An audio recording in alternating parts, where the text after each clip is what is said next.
welcome to EconVersations. I'm your host, Dr. Dan Sutter of the Johnson Center for Political Economy at Troy University. Public choice economics applies some of the tools and methods of economics to the political process, and has contributed mightily to our understanding of how representative democracy operates. Economists familiar with public choice theory also tend to observe politics somewhat differently than other scholars in the public. As our nation embarks on another presidential selection cycle, we'll consider today on EconVersations a public choice perspective on this process. I think we'll see that some of the core ideas of public choice, like the median voter theorem and rational ignorance, help illuminate some of the recurrent patterns in presidential politics. Joining me on EconVersations to help provide this public choice perspective on our political process is my colleague from the Johnson Center, Dr. George Crowley. George, welcome back to the show. Thanks for having me. Now, as a fellow public choice economist, we want to point out here that we're economists, but we also study how politics operates here, and so we can observe the process and watch it a little differently than other people would. Sort of like if you were a football coach and you were watching the NFL on Sunday afternoons, right? Yeah, absolutely. I mean that's one of the real core insights of public choice is taking the economics, the kind of core values, as you said, of economics and applying them to the political sphere. And it really makes this time of year, or every 4 years, a very interesting and kind of fun time for us to really look at what's going on. So let's start by talking a little bit about what are these this core element of economics that we're applying to politics. And because some people might argue if we're economists and we know how markets operate, what do we have to contribute when it comes to politics and elections and campaigning? Sure. So one of the things to really kind of remember is that economics at its core really deals with how individuals make choices. Mm-hmm. So obviously, a big part of that is looking at how markets function, but you can take some of these core values, the idea that individuals make purposeful choices, they respond to incentives, and boil down the political process into looking at those moving parts. Mm-hmm. One of the major tenets of public choice is something we call methodological individualism. But really what that boils down to is just a fundamental understanding of the idea that there's no such thing as the government that acts. It's actually made up of a bunch of individuals, be them voters or bureaucrats that are actually doing day-to-day operations, or the politicians themselves. And it really, to understand government action, it really requires getting a good grasp on how these individual actors are responding to their own incentives. Because that's another important tenet of economics, that incentives matter, right? And you have to systematically trace out what is this individual person's incentives, and because they may not, their incentives may somewhat differ from what you might at first think. Absolutely, and that's one of the things that allows a public choice economist to have a fairly unique perspective on the political process. Whereas someone that doesn't necessarily have that background in economics might scratch their head and not be, or be curious as to why a certain political outcome comes about, even though certain types of individuals weren't in favor of it. The public choice economist can look at the individual incentives facing the actors involved in creation of that process and kind of get at an explanation that actually makes sense. So we put our logic of rational choice into action here by taking a look at, say, individuals in their roles as voters or as legislators and so forth. And I think one of the first results I think we get in public choice theory is something called the median voter theorem.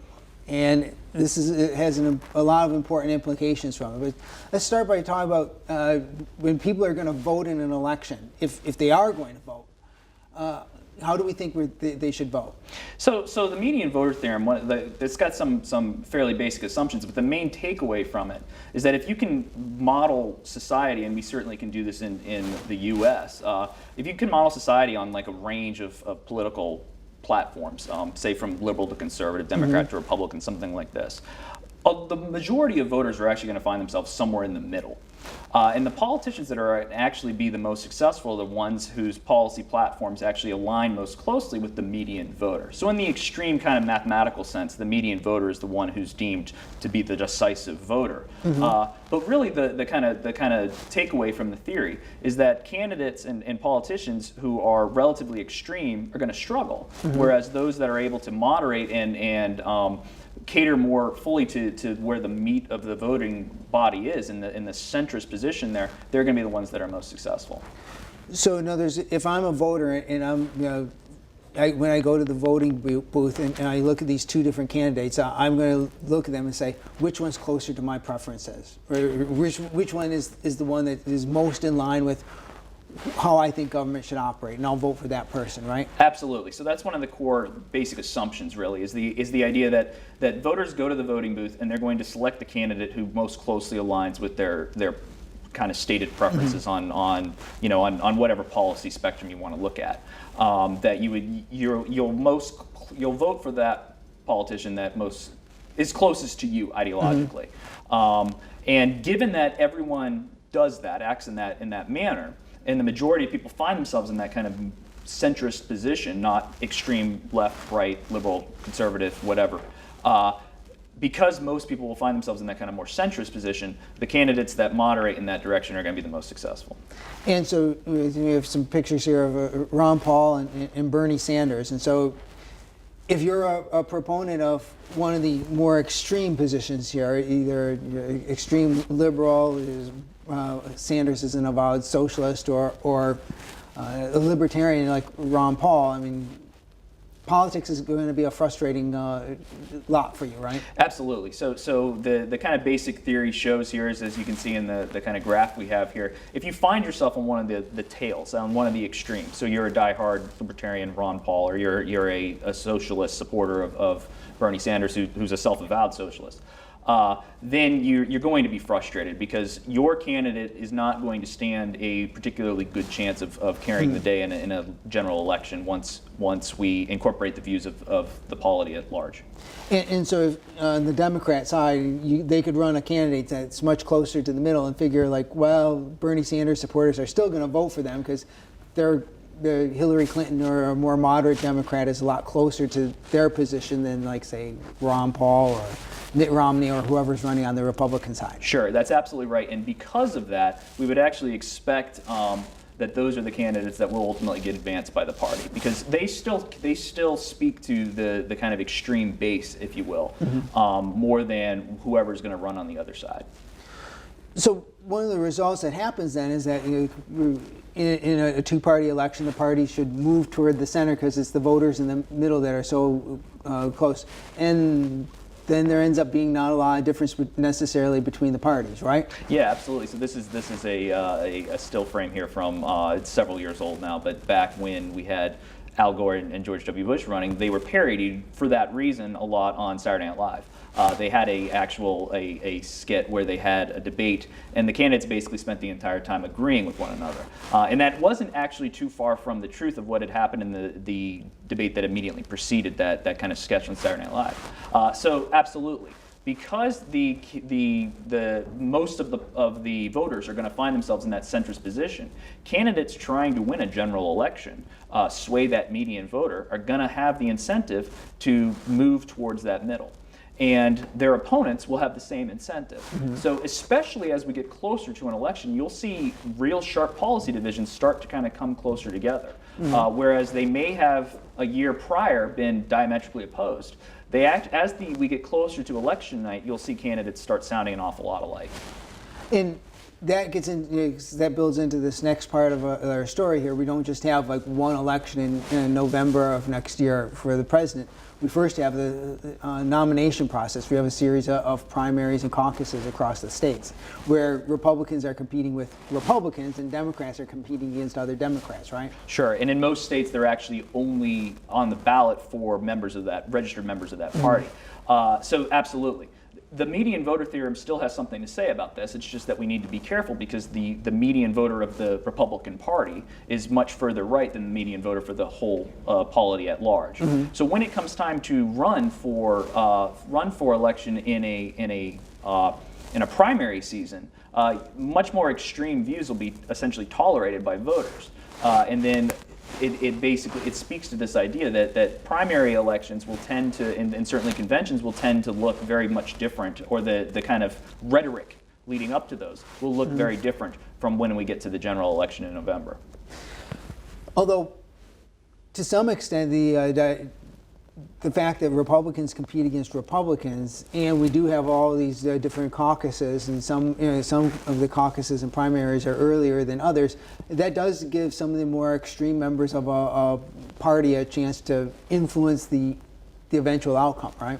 Absolutely, because if we wanted to just simply posit the idea that somebody that's a more extreme member, a real fan of politics in general, or the types of folks that are showing up at primary elections, or certainly delegates at a convention, that these are the ones that are actually ultimately picking a candidate. Those that have that level of enthusiasm will likely themselves be of the more kind of extreme stripe. So they certainly do still play a role there in that primary season. And so at this point here in our electoral selection process for 2016, we're not even into our first primaries and caucuses yet. So we just have this run-up series of debates. And so the number of people who are participating at this point in time is actually pretty small, and nobody's actually voting at this point, right? Yeah, we're at a stage where talk is relatively cheap because no one has cast a vote even in a caucus or primary state. And the people that are actually, answering these polls and really following election politics this year plus out from the general election are going to be those that are the biggest fans of the party, or maybe the biggest fans of an individual candidate. And it's like I said, it's relatively cheap to say, yeah, sure, I'll vote for someone like a Bernie Sanders or a Donald Trump, even though they may have relatively extreme positions, because I haven't actually had to credibly commit to anything at this point as far as casting a vote. So it's the polls at this point could largely be driven by those fragments of the polity.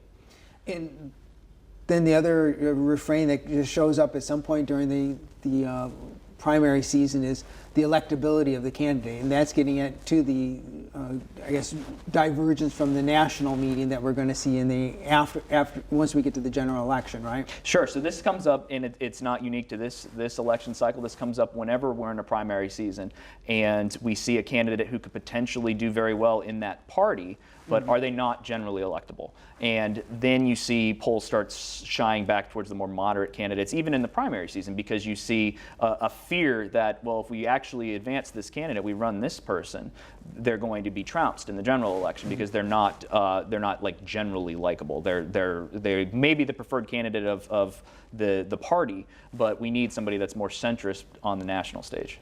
And so some examples of that in the past would be like Barry Goldwater in 1964, or George McGovern in 72, who, I mean, for many conservative Republicans, Goldwater was the height of the process, the height of all these presidential elections, like a real conservative guy over there, or McGovern in 72 was a real liberal, and they both got trounced, right? Right. So they're again essentially the darling of the party. They're somebody that really hones in on the kind of core values of one of the parties. But on the national stage, they're more extreme candidates. They're relatively extreme, and they typically will get pretty resoundingly defeated on a national stage if they fail to moderate.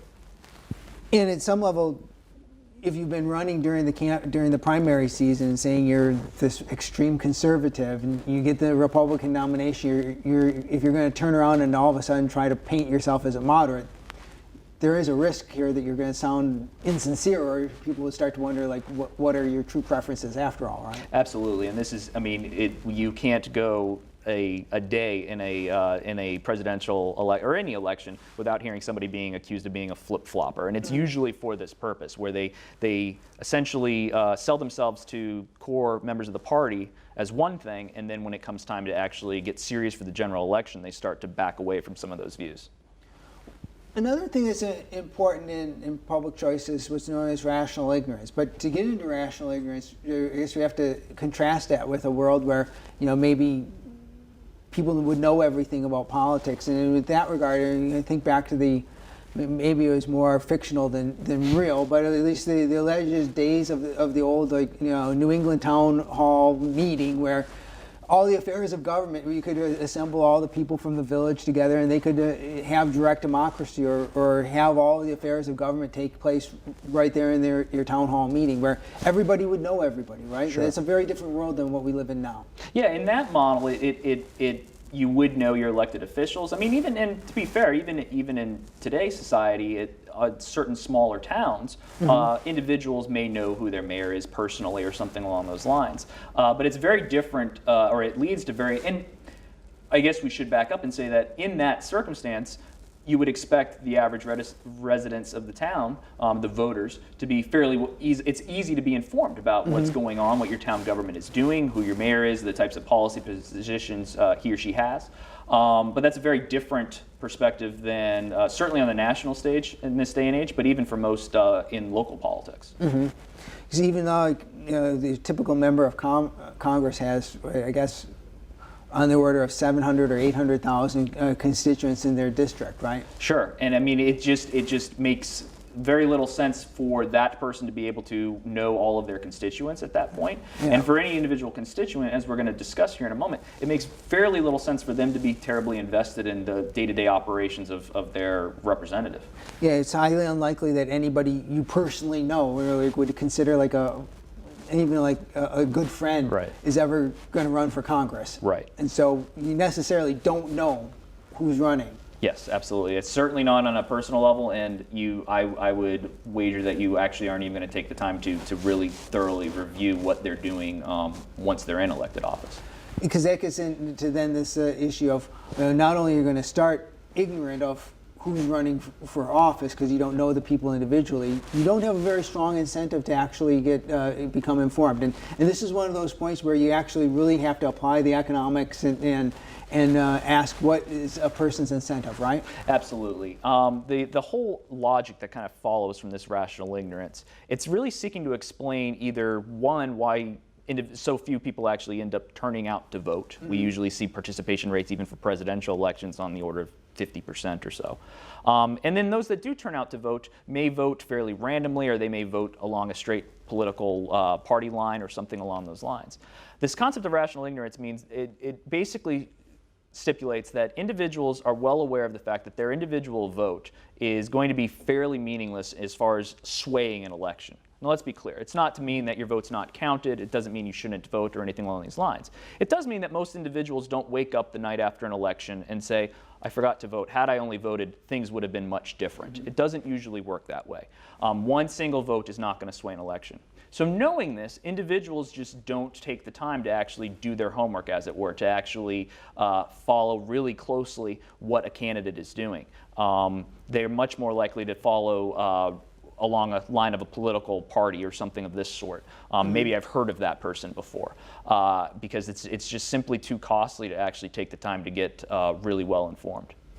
And another part of that is that if it's not worth your while to go out and invest a lot on your own to learn about the candidates, you'll probably use a lot of the information that comes to you easily, like say through campaign ads or through what gets covered on the media. That's going to have a disproportionate impact relative to the number of people who are going to sit down and do all kinds of research on their own. Absolutely, and a good analogy here is if you run a small business even and you're considering hiring a worker, you're going to do a lot of homework on that person. You're going to interview them, you're going to call references, you're going to look over a resume, and that's because that individual getting that hiring decision wrong is going to be very costly for you as an individual.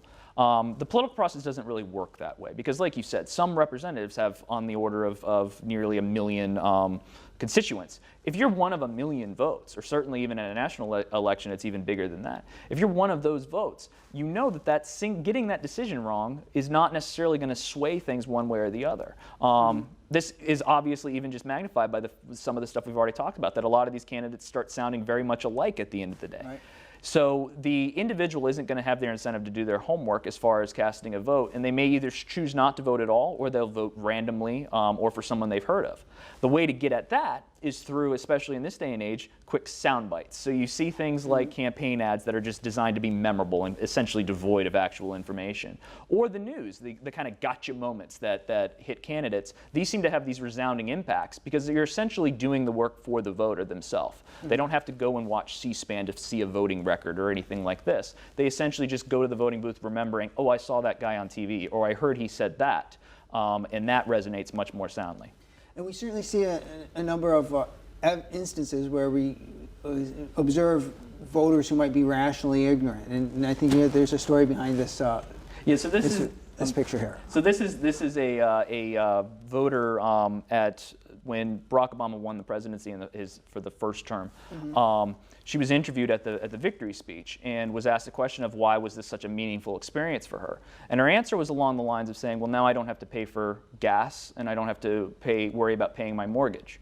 Now, let's set aside a second politics and say whether you're Republican or Democrat, no one will claim that Barack Obama ever ran on a platform of vote for me and you won't have to put gas in your car anymore, or I'll pay for all your mortgages. But to this person who was willing to show up at a rally, was a very good supporter of the then incoming president, this was apparently her view of what this moment meant. And it just kind of illustrates, and let's be clear, there's plenty of examples of this on the Republican side as well. There's the famous woman who said Obama's an Arab and it had to be corrected. There's this kind of ignorance, for lack of a better word, of what a candidate actually represents. But even in the case of where people are vehement supporters.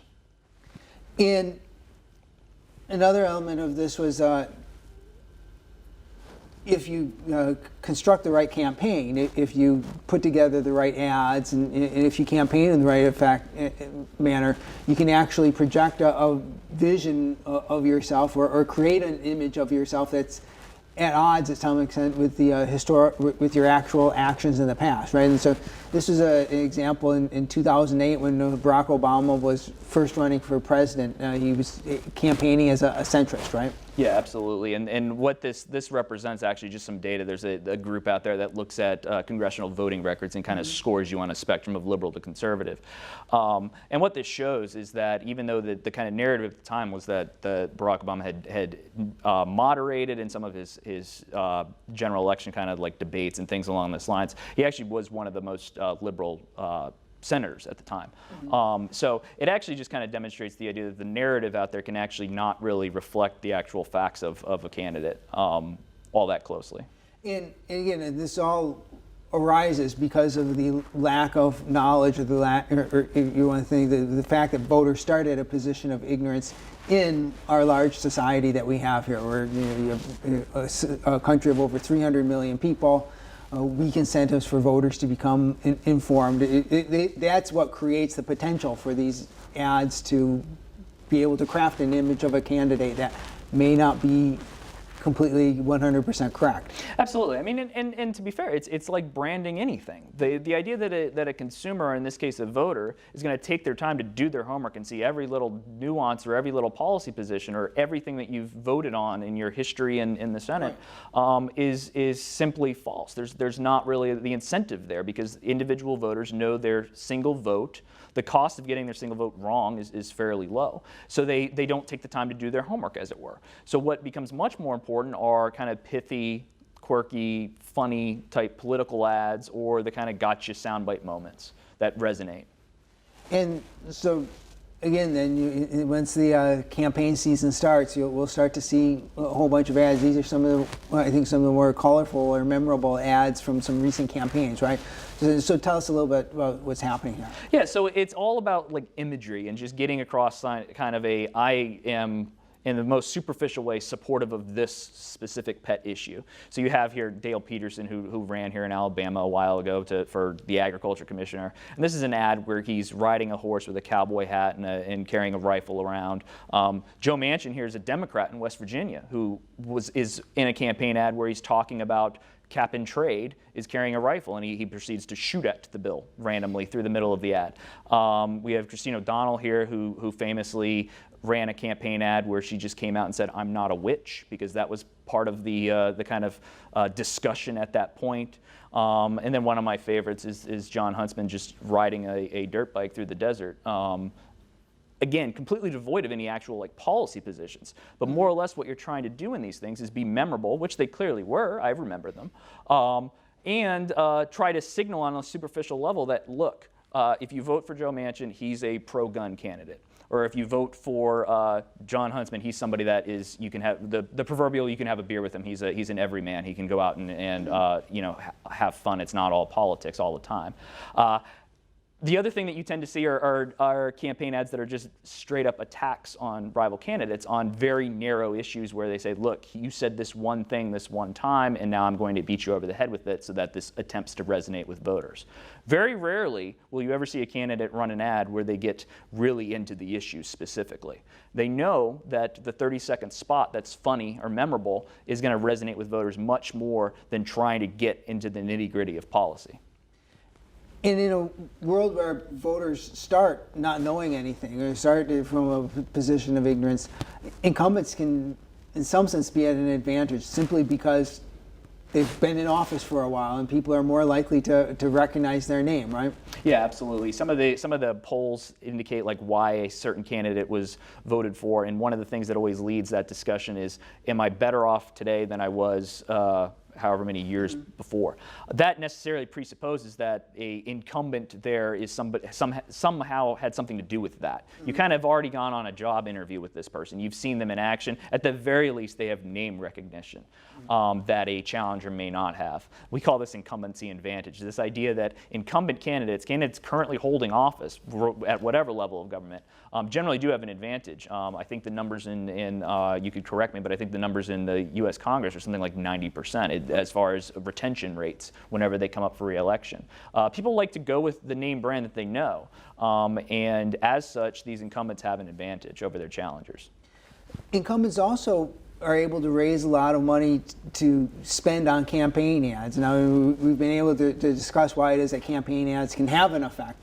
And so it would seem like if incumbents are able to raise a lot more money than the challengers, then doesn't the campaign finance process sort of like help entrench incumbents and lead to this 90% re-election rate? Certainly. So the idea here is that, and as these graphs show, incumbent candidates typically outspend challengers, especially if you just look across all types of elections. And that makes sense. They're able to raise a lot of money, again, largely because they've been able to showcase, look, I'm a candidate that once I'm in office, I will be good on whatever your pet issue is, so you may be willing to give me some money, rather than the rather unknown challenger. The issue here is that a large part of this is already kind of being echoed in the fact that incumbents just have an advantage. They tend to win. So people want to back winning candidates. What this graph shows is that when we actually have relatively close elections, when we actually have the case, and the gray bars represent when the incumbent was actually defeated, that the gap shrinks considerably. So to that point, anything that actually puts like a constraint on the amount of spending or financing, you could actually make the argument that where challengers are actually able to be successful, this is going to tie their hands. So in other words, if we were to look at this and say, well, incumbents are spending so much more, so let's put a cap on how much any candidate can spend. And we have to look at the fact that without some money to spend, a challenger who's likely going to be unknown, or certainly a lot less well-known than the incumbent, is going to be at a real disadvantage, right? Yeah, absolutely. And it's not to say that it would necessarily sway it one way or the other, but it would make a challenger who already has an uphill battle against the reputation of an incumbent. You would think, at least for those challengers that actually have a chance of unseating an incumbent, it's going to tie their hands a bit. And again, this is another point where you really sort of have to apply some of the economics to get at this, right? Absolutely. On its face, you can look at these numbers and say, well, clearly incumbents spend more. This must be the root of their advantage, so we should pass strict laws on this. Once you kind of get at the economics and understand the kind of complexity of rational ignorance and things of this sort, you see it's not necessarily that black and white a picture. Well, thanks very much for coming on, George. I think we have from a public choice economist standpoint, I think we'll have an interesting and entertaining presidential campaign season coming up. Oh, it always is. And thank you for joining us. Join us again next time for another EconVersations.